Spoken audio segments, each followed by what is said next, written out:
ప్రజాప్రభుత్వాలు ప్రజాస్వామ్య స్ఫూర్తిని గౌరవించాలి. ప్రజలకు ప్రభుత్వంలో జరిగే నిర్ణయాల మీద వీలైనంత వరకు స్పష్టతనిచ్చే ప్రయత్నాన్ని కూడా చేయాలి.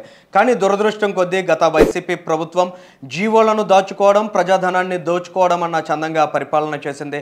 అందులో భాగంగా కనీసం జర్నలిస్టులకు కూడా ప్రభుత్వంలో జరిగే నిర్ణయాలు ఏమిటి, ఏ విధమైన ఆలోచనలతో ప్రభుత్వం ముందుకు సాగుతోంది వంటి విషయాలు తెలియకుండా చేశారు. కానీ ప్రస్తుత కూటమి ప్రభుత్వం ఒక సానుకూల దృక్పథంతో ముందుకు వెళుతోంది. ఆరోగ్యకరమైన విధానాలకు నాంది పలుకుతోంది. అందులో భాగంగా ప్రతిరోజు ఆ ప్రభుత్వం తీసుకున్న నిర్ణయాలను ప్రజాక్షేత్రంలో వెల్లడించే ప్రయత్నాన్ని చేస్తున్నారు. అందులో భాగంగా ఇవాళ కూటమి ప్రభుత్వం తీసుకున్న కొన్ని కీలక నిర్ణయాలను మనం తెలుసుకునే ప్రయత్నం చేద్దాం. సుమారు 2 నెలలు కావస్తోంది ఈ ప్రభుత్వం అధికారంలోకి వచ్చి. నాటి నుంచి నేటికి కొనుగోలు చేసిన 1400 కొత్త బస్సులు ఆర్టీసీ కోసం కొనుగోలు చేశారు.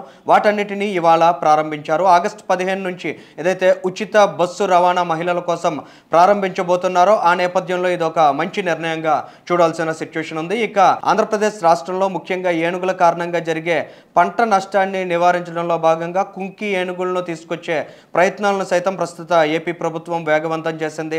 ఇక 4వ అంశం మనం చూస్తున్నాం, అవయవ దాతల్ని ప్రోత్సహించేది. ఎవరైతే అవయవ దానం చేస్తారో వారి భౌతిక కాయాలకు ప్రభుత్వం అధికారిక లాంఛనాలతో అంతిమ సంస్కారాన్ని నిర్వహించడంతో పాటు వారి కుటుంబాలకు 10,000 రూపాయల పారితోషికాన్ని కూడా ఇవ్వబోతున్నారు. ఇక ఆంధ్రప్రదేశ్ రాష్ట్రంలో ఐటీ అభివృద్ధిని పరుగులు పెట్టించే దిశగా దేశంలోని టాప్ 10 ఇండస్ట్రియలిస్టులతో ఏపీ ప్రభుత్వం చర్చలు జరపడం జరిగింది. ఇక చివరి నిర్ణయం అత్యంత కీలకమైన నిర్ణయం. ఏపీలో స్కిల్ సెన్సస్ కు సంబంధించింది. ఒక నియోజకవర్గాన్ని పైలట్ ప్రాజెక్ట్ గా తీసుకుని అందులో స్కిల్ సెన్సస్ నిర్వహించనున్నారు.